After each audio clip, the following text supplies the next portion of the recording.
La semana pasada me tocó entrevistar al vocero de la Cancillería israelí desde Jerusalén, una entrevista que generó muchas reacciones por parte de ustedes cuando él me decía que Israel tiene todo el derecho del mundo a defenderse, y cuando le ponían términos de muerte civil, lo que sucedía en los terrenos palestinos, territorios palestinos, lo que sucedía en Israel, me decía porque Israel tiene formas de defenderse que los palestinos no lo tienen, pero no puede excusarse de por qué no tienen más muertos. Eso generó muchas reacciones y queremos analizarlo ahora con otro ángulo totalmente distinto. Por lo tanto, invitamos a Susana Mangana. Susana es especialista en asuntos árabes e islámicos. Susana, también te entrevistamos a ti en el pasado, y las entrevistas que te hicimos, las reacciones que recibimos es que tú condenas enérgicamente lo que está haciendo Israel y tienes una visión más pro-palestina. No sé si eso es correcto o no, pero es la percepción de la gente cuando te escuchó hablar a ti en el pasado. La última vez que hablamos también se hablaba de la posibilidad de un secuestro de un soldado. Ahora prácticamente es eminente, lo decía José Levi. La última vez que un soldado israelí fue secuestrado hace unos años, Gilad Shalit, fue utilizado por los grupos insurgentes para que varios palestinos sean liberados. Si se confirma lo que creemos que se va a confirmar, el secuestro de este soldado israelí, ¿de qué manera podría cambiar, a tu entender, la dinámica de este conflicto? Buenos días, Carlos, para ti y para tu audiencia. Primero, que hay que aclarar que no hay que dejarse llevar por la tentación o caer en la trampa de querer clasificar a las personas que opinamos sobre este conflicto, que analizamos a diario la situación de espiral de violencia en toda la región de Oriente Medio. Uno no intenta ser ni pro-palestino, ni antisemita o antisionista, y mucho menos antiestado de Israel. Como académica me toca narrar hechos, dar datos y documentación histórica, y de alguna manera también explicar aquello que objetivamente otros expertos en derecho internacional sobre todo dicen por estos días, y es que si bien reconocemos el derecho del Estado de Israel, Carlos, a defenderse, eso no significa que tenga que ser a sangre y fuego. Debe haber una proporcionalidad entre el castigo que se le aplica a la Franja de Gaza, desde donde se le lanzan indiscriminadamente misiles y morteros a diario desde territorio palestino hasta territorio israelí, con lo cual también podría haber muchas más bajas de civiles israelíes, lo cual es lamentable y es condenable a todas luces, pero lo que no podemos aceptar como comunidad internacional, sobre todo con impunidad y pasividad, es que tengamos que lamentar la muerte de 1.450 palestinos, y la inmensa mayoría de ellos son civiles y sobre todo niños y mujeres. ¿Y por qué hacemos foco, hincapié, Carlos, en los niños? Porque lamentablemente son los que pagan con sus vidas este altísimo precio de un conflicto que tiene rehenes a las dos sociedades, a la sociedad israelí y a la sociedad palestina.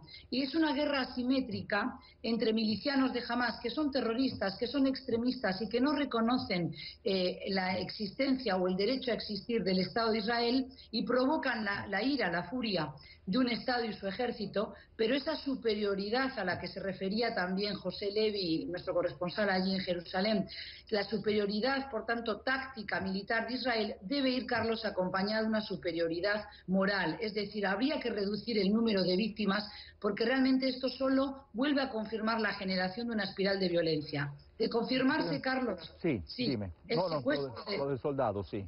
Exactamente, el secuestro del soldado, esto es un varapalo para la psiquis, para lo que es el entrenamiento psicológico de los militares. Van a querer encontrarlo, rescatarlo de las garras de Hamás, por así decirlo, de una manera más gráfica, y esto va a significar en los hechos, como decía José, una, digamos, intensificación de esa ofensiva terrestre por parte de Israel, con lo cual mayor número de víctimas palestinas que lamentar, y esto genera rechazo, frustración, miedo a ambos lados de esa franja de Gaza. Y otra vez no se termina con este conflicto, porque se están destruyendo y encontrando los túneles de Hamás, pero no se está eliminando la raíz del problema, que es la dirigencia política de Hamás, que mucha de ella está en el exilio, en Qatar concretamente, y además no se está eliminando la fuente de financiación y de compra y adquisición de esos misiles de largo alcance que tiene hoy día Hamás. Y sobre todo no se está atacando el germen del problema, que es la ocupación de territorios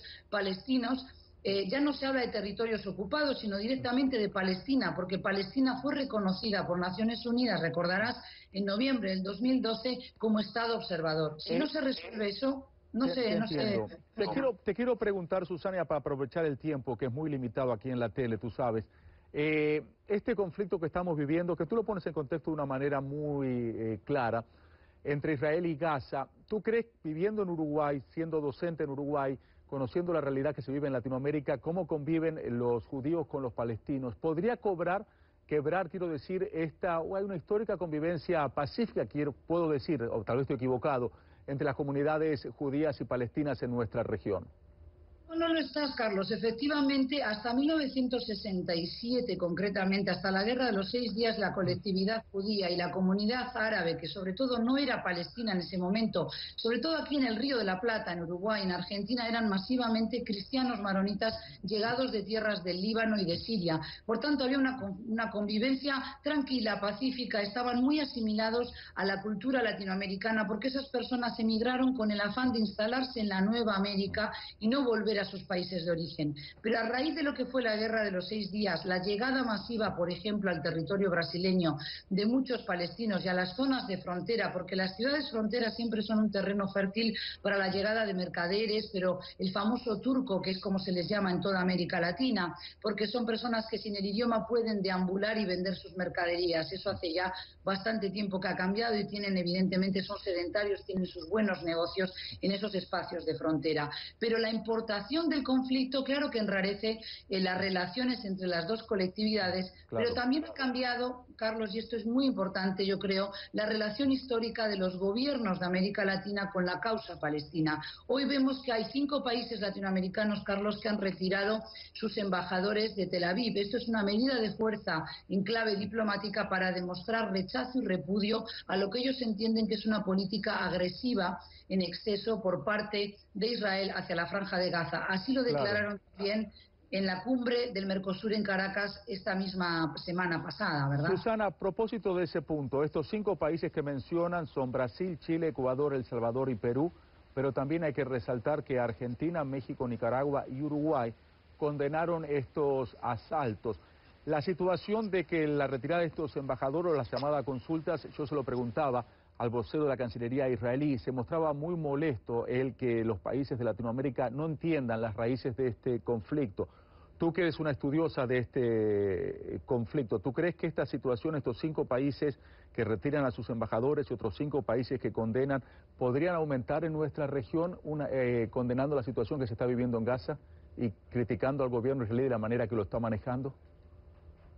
Carlos, que es evidente que a la Cancillería israelí esta medida le causa rechazo y sobre todo ellos se muestran decepcionados. Esa es la palabra que han utilizado también aquí en Uruguay para rechazar el comunicado bastante duro por parte de la Cancillería uruguaya emitido ayer mismo en la tarde. Ahora bien, es una medida, como dije yo, bastante clásica en lo que son las relaciones diplomáticas. Y yo creo que América Latina entiende muy bien las raíces del conflicto. Lo que ocurre es que hay una, digamos, identificación de la sociedad civil latinoamericana. Los ciudadanos de América Latina sienten rechazo por los oprimidos, por la opresión, sobre todo impune, la pasividad de la comunidad internacional y también rechazan la relación y el apoyo tácito que Estados Unidos siempre le da a su aliado en la región, que es Israel, y por tanto se identifican con esa causa palestina, mucho más en momentos en que la izquierda gobierna en muchos de estos países que tú destacabas antes, pero que sobre todo hay una corriente latinoamericana de gobiernos de izquierda que se sienten que deben acompañar o que se sienten consustanciados con el problema de la causa palestina y entienden que es hora de que termine ese conflicto. Susana, como siempre, un gusto, te agradecemos. Te quiero aclarar que no te quise etiquetar, no te quise poner si sos antisemita, pero te digo, siempre hay visiones distintas y vamos a tener también durante esta cobertura visiones que tal vez que están más del lado israelí, que piensan que la situación la ven con otros ojos, también con connotaciones históricas, como tú decías, pero es una realidad que vivimos y la percepción de la gente nos la comunica a diario en las redes sociales. Sí, no, yo te agradezco a ti porque realmente la pregunta me sirve para decir que lo peor que puede pasar en estos conflictos es que clasifiquemos a las personas y se coarte la libertad de expresión.